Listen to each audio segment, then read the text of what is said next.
Boas tardes, benvidos a esta inauguración e apertura do ciclo de xornadas do Anuario Brigantino. Sabedes que os tempos que corren non son os máis apropiados para iniciar ou poñer en marcha novas iniciativas, pero comprenderedes, agora que estamos en familia, que cando tes unha persoa como o noso arquiveiro bibliotecario, que vou aproveitar para darlle o pésamo, dado que hoxe tuvo ao fallecemento do seu pai, por eso non está hoxe presente. Cando tes un concelleiro que viva a cultura, este tipo de actividades como as vive, e cando te mostran que eles iban a participar neste ciclo, os temas cos que nos iban a ilustrar durante estas semanas, había dous solucións: facelo sí ou sí. Se ao interese propio das xornadas sumamos ademais a xenerosidade dos propios conferenciantes, do seu tempo e esforzo para ilustrarnos aos betanceiros con novos datos históricos, pois hoxe podíamos pensar en poñerlle data para que, canto antes, poidésemos facer estas xornadas. Por iso, antes de nada, quero dicirvos a conferenciantes, organizadores, moitísimas gracias. Nos últimos anos este Concello, como sabedes, deu pasos importantes na divulgación dos traballos e estudios de investigación que se publicaron no Anuario Brigantino, todo co obxectivo de achegalos, de poñelos a disposición de todo o mundo, creando para iso un espacio en internet no que se poden consultar de maneira moi sinxela. Con estas xornadas queremos dar un paso máis nesa familiaridade, que non é outro que procurar un achegamento entre os investigadores e a xente, unha comunicación máis directa, un diálogo entre os autores e os que lemos ano tras ano os seus traballos, un coloquio sempre enriquecedor que a todos pode axudar. O ciclo centrarase en Betanzos, na evolución da súa imaxe arquitectónica e urbanística a través dos tempos, da historia da educación e na posta en valor de cara ao futuro do noso patrimonio cultural. Para iso, como dicía ao principio, contamos con conferenciantes prestixiosos no ámbito da historia, da arquitectura, de educación e do patrimonio, persoas que, como Marta Colón Alonso, que aquí nos acompaña, José Manuel Domínguez García, José Manuel Vázquez Mosquera ou Juan María García Otero, os que unha vez máis lle reitero o meu agradecemento en nome de toda a corporación. E a continuación cedo a palabra ao concellal de Cultura Francisco Díaz Pereira Pachico.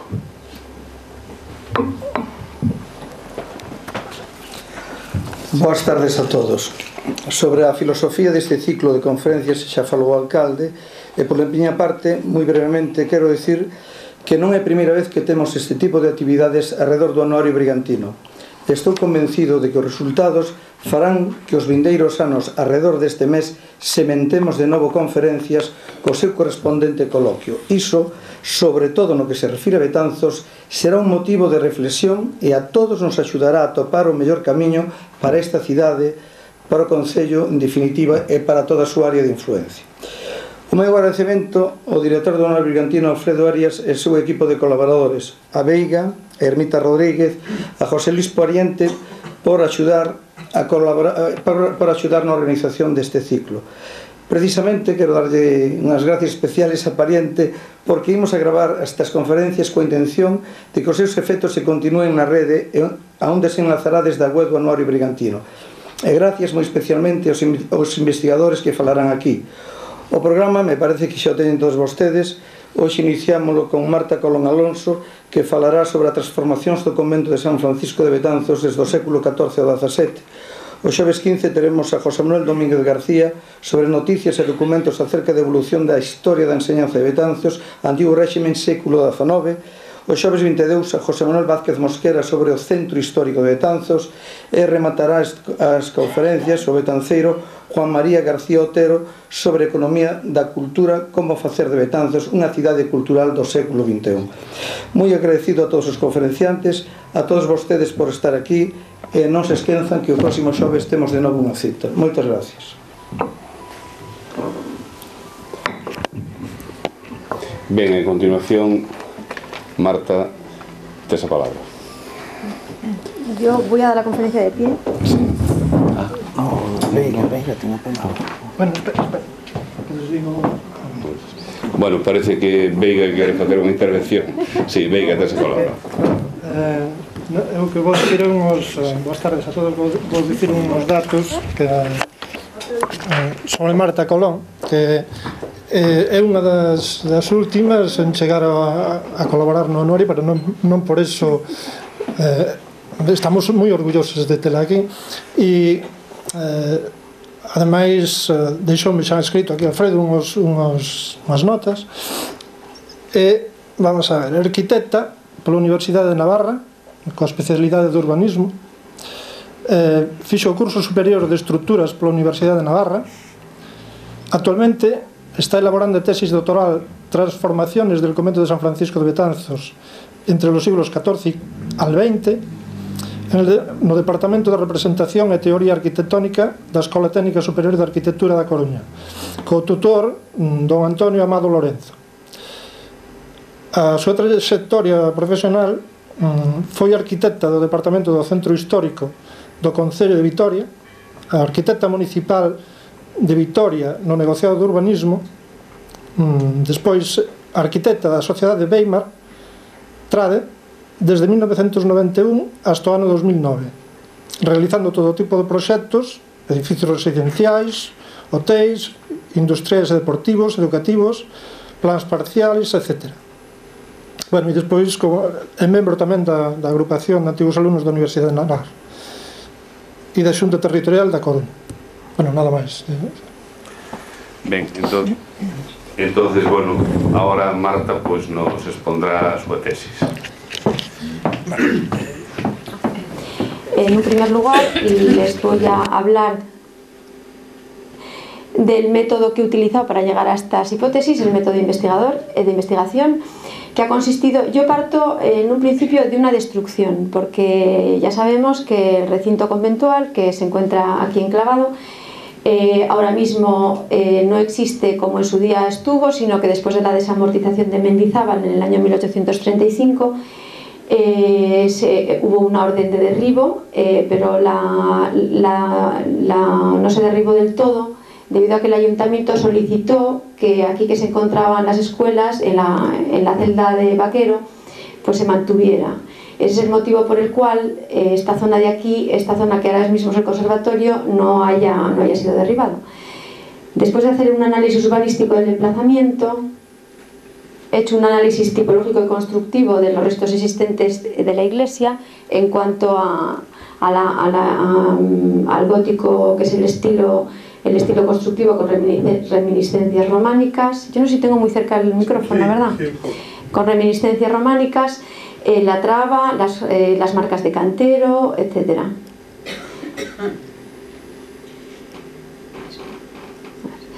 Por otro lado, el análisis tipológico y constructivo a su vez del edificio que existe ahora mismo, que es el conservatorio, que nos ha dado las pautas y la ubicación del ala oeste del desaparecido convento, así como el espacio actual ubicado en la zona este, que era la antigua ala este, que estaría aquí, que se derribó, y las huertas que existen ahora mismo, que son estas.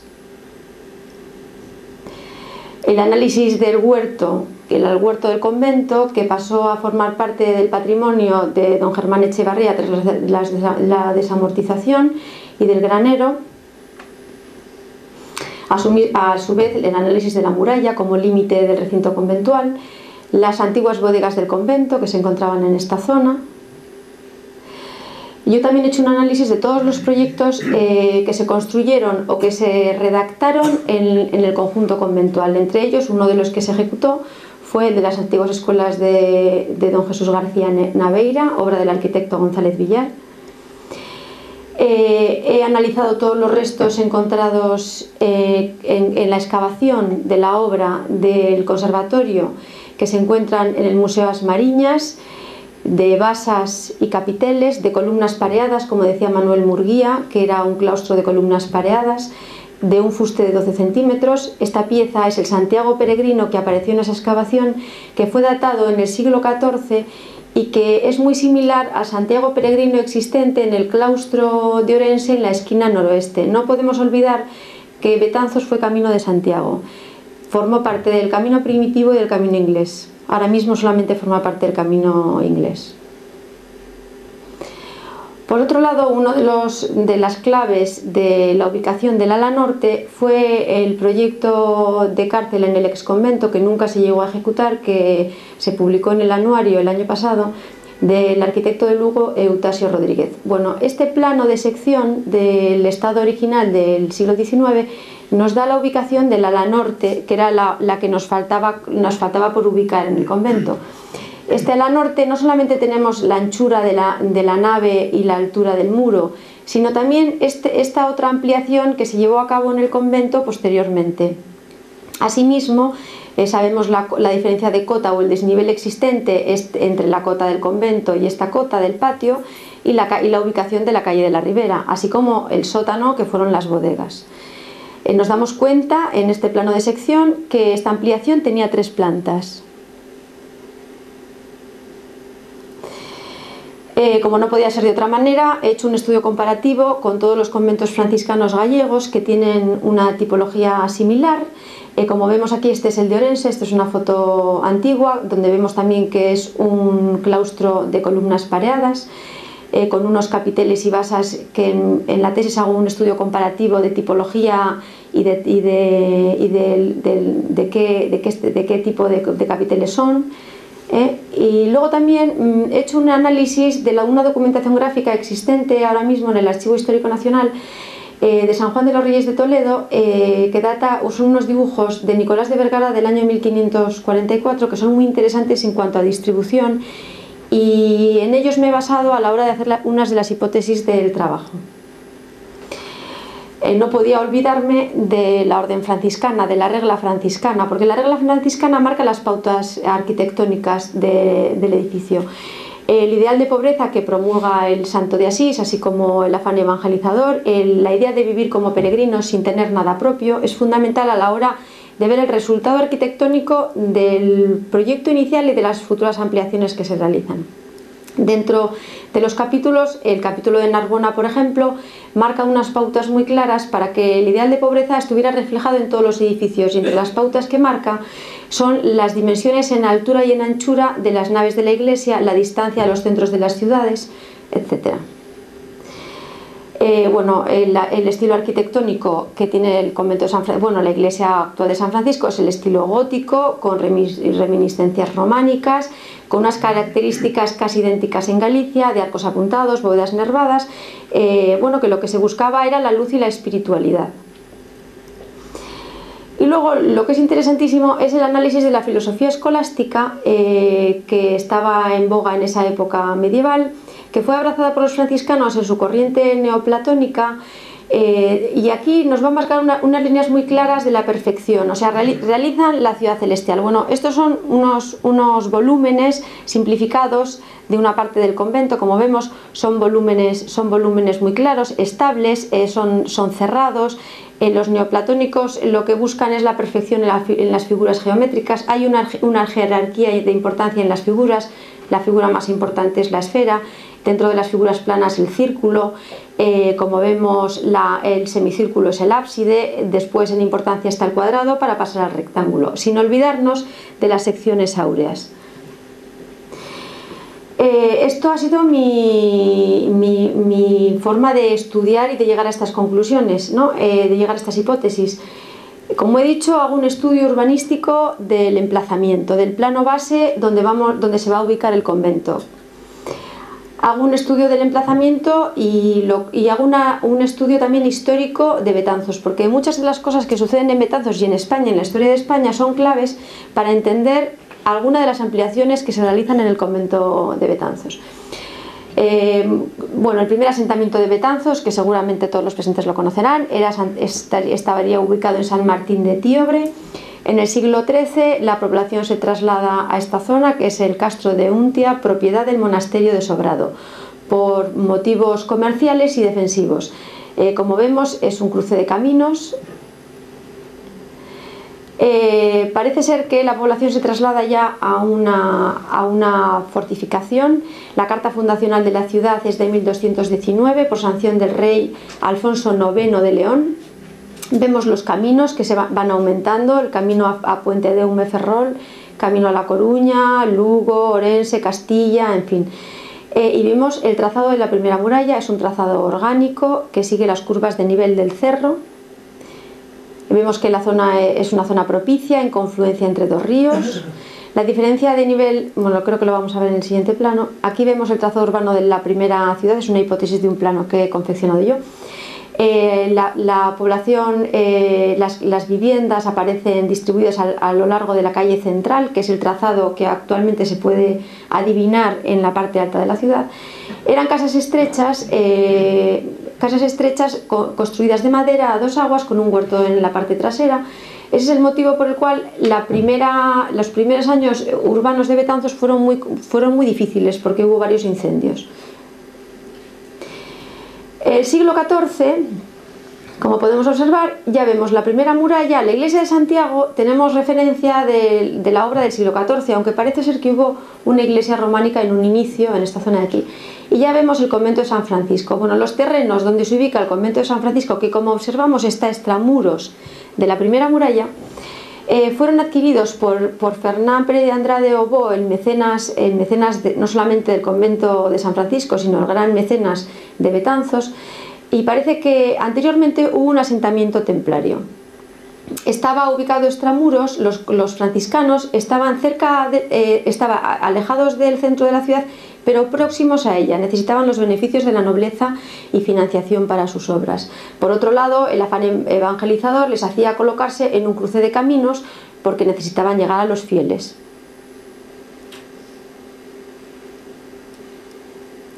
Aquí vemos el trazado hipotético del siglo XIV, donde ya la población se va asentando fuera de la primera muralla, va creciendo la población, y aquí tenemos la planta de la iglesia, que es por donde empieza la construcción del convento. Después de este análisis que hemos hecho del asentamiento, vamos a ver una maqueta infográfica del resultado de mi estudio de investigación, de mi investigación sobre el convento. La construcción comienza por la iglesia, por la nave de la iglesia, y dentro de la nave por los muros y contrafuertes, que, como hemos dicho, tiene una forma limitada en altura y anchura por ese afán de que se vislumbrara la pobreza franciscana hasta en los edificios, y unas formas geométricas muy claras. En una segunda fase, la estructura interior, que, como hemos dicho ya en el capítulo de Narbona de 1260, estaba indicado que las cubiertas deberían ser sencillas, a ser posible de madera, con el único abovedamiento del ábside, de la parte más importante de la iglesia, que sería la capilla mayor, como vemos aquí. Y la primera fase, la iglesia terminada con las cubiertas. Si nos damos cuenta, no están ni las capillas del ábside ni las capillas de los extremos del crucero, porque son posteriores. Aquí ya entramos en la primera fase de la primera construcción del convento. Como he dicho anteriormente, nosotros conocemos la ubicación del ala oeste por las antiguas escuelas de San Francisco, reconvertidas en conservatorio. Por otro lado, la continuidad del brazo del crucero, que sería el ala este. Tenemos este muro que no se ha derribado todavía, hay restos de este muro. Y luego la ubicación del ala norte, que nos lo ha dado el proyecto de Eutasio Rodríguez de la cárcel. Vemos un dato importante: el desnivel existente entre el terreno y la construcción. El desnivel existente entre este punto y el punto más bajo, que sería la calle La Riviera, es de alrededor de 9 o 10 metros. Los escolásticos, es decir, el convento franciscano, que realmente sigue esa corriente, la corriente neoplatónica, el convento, como vemos, no se adapta al terreno, no sigue una forma orgánica, hay un desnivel bastante pronunciado, y lo que hacen es adaptar, modifican el terreno para colocar su convento. Entonces ellos mantienen sus formas ortogonales y cerradas, y lo que hacen es modifican el terreno. En cuanto a la distribución, podemos decir lo siguiente: la sala capitular, así como la sala capitular en casi todos los conventos está ubicada en el ala este, en Galicia está en el ala frontera a la nave, porque aquí estaban ubicados las habitaciones comunales de los frailes, que en este siglo son comunales, que luego no lo van a ser. Lo que está a continuación del brazo del crucero es la sacristía, una sacristía reducida. Al lado de la sala capitular estaría una biblioteca, cocina y almacén, y el refectorio. La ubicación del refectorio también la conocemos porque el que fue la antigua escuela, se hicieron bastantes obras durante el siglo XIX, y esos documentos se encuentran en el Archivo Municipal de Betanzos y hacen alusión a un muro del refectorio. Por otro lado, la existencia del atrio también la conocemos por las ordenanzas de la Cofradía de la Concepción, donde hacen alusión de la pavimentación del atrio. Y luego estaba la portería, que era la zona de acceso a la zona conventual. Si nos fijamos, el único punto de acceso al convento es esta puerta, la sala capitular. La circulación en el convento era interior, no era a través del claustro, que el claustro se ubicará aquí. Era una circulación interior. ¿Con qué fin? Con el fin de mantener el silencio y el recogimiento de la vida de los frailes, y que nada de lo mundano interfiriera en su hora de labora. Como vemos, las circulaciones que hemos dicho son cerradas, comienza en la iglesia y termina en la iglesia. Aquí encontramos ya la quinta fase del siglo XIV con las cubiertas. Vemos la armonía de los volúmenes, el equilibrio que existe entre la altura y la anchura. Este equilibrio se lo debemos a los escolásticos. Nos tenemos que dar cuenta que la Edad Media, a pesar de todo lo que se ha dicho, tenemos a figuras como Roger Bacon y Grosseteste dentro de los padres franciscanos, que eran unos científicos, estudiosos, inventores, estudiosos de la óptica. Era gente que tenía a su alcance todo el conocimiento. Entonces nos tenemos que imaginar que eran más sabios que Leonardo en el Renacimiento. Aquí estamos ya en la fase del claustro. El claustro, que se construye de esta forma, que tiene esta forma rectangular, yo les voy a contar por qué he llegado a esta forma rectangular. La dimensión del deambulatorio la conocemos porque cuando se desmonta esta zona del claustro para abrir la travesía de San Francisco en el año 1872, sale a subasta las vigas de madera que cubrían el deambulatorio del claustro de San Francisco. Pero sale a subasta la madera con las dimensiones exactas de las vigas. Entonces, según estas dimensiones de estas vigas, yo he llegado a la conclusión y a esta hipótesis de que el deambulatorio era de 5 metros de anchura. Ya sabemos que las unidades de medida de ese siglo eran varas. La vara castellana era la vara castellana la que se utilizaba en Galicia. Bien, estamos en la filosofía escolástica y los números simbólicos. El 5 es un número simbólico porque Jesucristo alimentó con 5 panes y 2 peces a 5.000 hombres. Todas las dimensiones que aparecen en el convento franciscano, en dimensiones, en anchuras, en alturas, son números bíblicos que se repiten continuamente. Por otro lado, la división en tramos de arcadas que tenemos en este lado 4 tramos, aquí 4 tramos y 3. Bien, cuando en el año 1604 el padre Guardián encarga a Jacome de Castelo, un cantero, la fabricación del sobreclaustro, dentro del encargo que recibe, las piezas de cantería están perfectamente medidas, y eso es un acta notarial que está en el Archivo Notarial de La Coruña, y yo he desbrozado ese documento, he hecho la medida de todas las piezas, y aparecen 14 pilastras que iban precisamente colocadas encima de las pilastras del claustro, que son 14 piezas que vemos aquí. Por otro lado, ya sabemos que son columnas pareadas, por lo que les he explicado antes, de las bases y capiteles aparecidos en la excavación que se hizo en esta zona para acometer el proyecto del conservatorio, bueno, que anteriormente iba a ser una oficina del INEM, etc. Bueno, estas columnas pareadas son similares a las columnas del claustro de Orense, de San Francisco de Orense, y no pueden tener más de 1 metro de anchura. O sea, más o menos la distribución sería una cosa parecida a esta. Así aparecen otra vez la distribución y los números bíblicos, porque son 6 arcadas. El número 6 es el número del Apocalipsis también. Aquí vemos la primera fase del convento finalizado en el siglo XIV, con la iglesia con todas las cubiertas del claustro. Entramos en el siglo XV, ya en 1490 aparecen las primeras ordenanzas de Betanzos. O sea, Betanzos ya empieza a tener una vida municipal importante, forma parte del Reino de Castilla. La carta de villa se la otorga Enrique IV, hijo de Juan II y hermanastro de Isabel la Católica, en el año 1465, y en el año 1486 la reina Isabel viene a visitar Betanzos. Cuando llega a Betanzos se da cuenta que la fortificación de Betanzos es escasa, entonces hace falta levantar una muralla, porque si nos atenemos a la historia, el levantamiento de los comuneros, de los irmandiños, es en este siglo. Entonces aparece la muralla de Betanzos del siglo XV, que es la que encontramos aquí, ya aparecen más caminos, el paseo de ronda, etc. Betanzos ya es una ciudad importante, por no decir también que, como hemos dicho anteriormente, el que consigue los terrenos para la ubicación del convento es Fernán Pérez de Andrade Bo, que es el gran mecenas, que tiene una relación estrechísima con los franciscanos, porque tiene 4 hijas clarisas en el convento de Santiago. Aquí vemos un plano de Betanzos en el siglo XV, vemos cómo las calles siguen las curvas de nivel, y luego aparecen las calles radiales para dar salida a las puertas de la ciudad.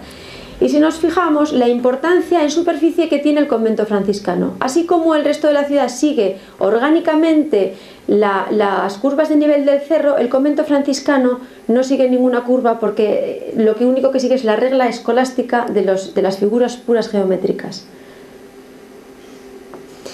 En el siglo XV, como hemos dicho, se construye la muralla. Entonces ya tenemos el límite claro del convento. El límite ya existía, porque cuando se hace la compra del terreno, se adquiere el terreno que perteneció a los templarios para la ubicación del convento, había un límite de finca. Pero aquí aparece perfectamente definido. Aquí se ubicaba el huerto, porque lo que hacen los franciscanos es reproducen el modelo de San Galo en cuanto al autoabastecimiento. O sea, necesitaban tener terrenos fértiles para la vida de los frailes.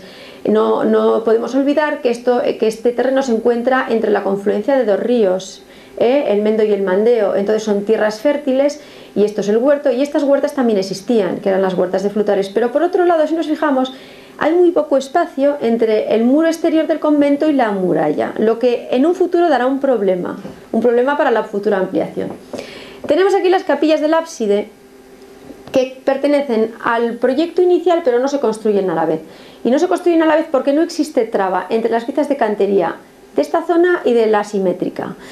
En el año 1300 aparece una bula papal donde se permite a los fieles que no fueran religiosos enterrarse en las iglesias de los frailes. Entonces, en ese momento pudo ser el momento de la decisión de la construcción de las capillas funerarias. Ya sabemos también que Fernán Pérez de Andrade decide utilizar San Francisco y todos los nobles como el panteón, el gran panteón de la nobleza. Los enterramientos iban de importancia desde la capilla mayor a la nave. En la zona más importante, que era la zona del Evangelio, estaba enterrado Fernán Pérez de Andrade, el mecenas, y el financiador de la obra, y su esposa en el lado de la epístola. En importancia iban las capillas del ábside, todos los brazos del crucero y la nave.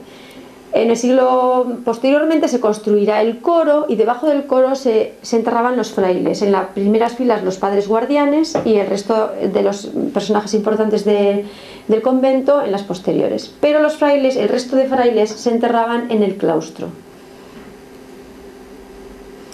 Aquí vemos la distribución del siglo XV. Hay una pequeña modificación debido a los episodios de peste del siglo XIV. Los episodios de peste hacen que las celdas comunitarias se transformen en celdas individuales.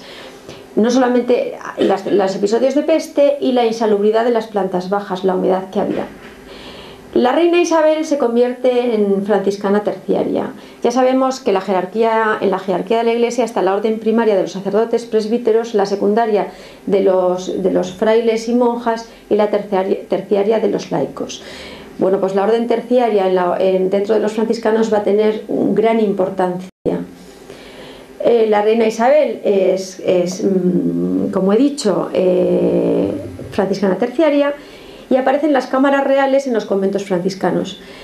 Entonces, Nicolás de Vergara refleja en esos planos que he dicho que incorporo en mi tesis, unas distribuciones de conventos donde aparecen las cámaras reales y las escaleras reales. Estas cámaras reales se encontraban ubicadas en el ala este, encima de las antiguas sacristías, en la planta primera. Entonces, y aparecen unos espacios nuevos, porque en esta época ya la liturgia tiene mucha importancia. Hacen falta sacristías más grandes, con cajoneras grandes, para todos los libros litúrgicos, para todas las vestiduras de los sacerdotes. Hay procesiones muy importantes. Hemos dicho que esto es el panteón de la nobleza y aquí hay unos funerales de mucha pompa. Entonces, aquí aparecen dos espacios nuevos, la antesacristía y la sacristía. Y aquí es la conexión vertical de la escalera real. Entonces ya hemos dicho en el siglo anterior que la comunicación era por la sala capitular y ya aparece otra comunicación por la escalera real, porque vamos a aumentar el convento en una planta. Hay una ampliación de la iglesia en este siglo, aparecen las capillas de los extremos del crucero, que son estas dos. La sala capitular se mantiene la biblioteca, la escalera del pabellón de los monjes, la cocina, el refectorio, la portería y el atrio, y el convento, como hemos dicho. Seguimos con las mismas circulaciones interiores, porque no se comunica, el pabellón de los monjes no se comunica con el exterior. Hemos dicho que comunicamos la cámara real por una comunicación vertical. En el siglo XV se fundan las capillas de la Orden Tercera y la Veracruz, adosadas al lienzo sur de la iglesia. Si nos damos cuenta, todo lo que el convento y la iglesia es un proyecto donde se van justaponiendo y se van añadiendo figuras geométricas, y da la sensación que todo estaba pensado desde un inicio. Es como si hubiera un proyecto inicial y se va desarrollando con fases. Lo vamos a ir viendo a lo largo de la conferencia. Y tenemos la planta superior. En la planta superior hemos dicho que es la comunicación, y toda esta parte es la cámara real. Hemos visto que hay unas visitas reales. En 1486 aquí llega la reina Isabel. Hay otras visitas reales en otros conventos franciscanos, y hay reuniones en los propios conventos. Bueno, aquí las celdas del padre guardián siempre se encontraban ubicadas encima de la sala capitular. Era una celda mucho mayor que el resto de las celdas, había varios camastros, y además estaba comunicada con una biblioteca y un archivo más importante que el que se encontraba en la planta baja. Es esta zona. Esta es la escalera de los monjes, la ropería y estas celdas individuales. Estas celdas individuales corresponden a unas dimensiones de un capítulo franciscano del siglo XIII, cuando ya en el capítulo de Narbona se ve claro que van a existir las celdas individuales.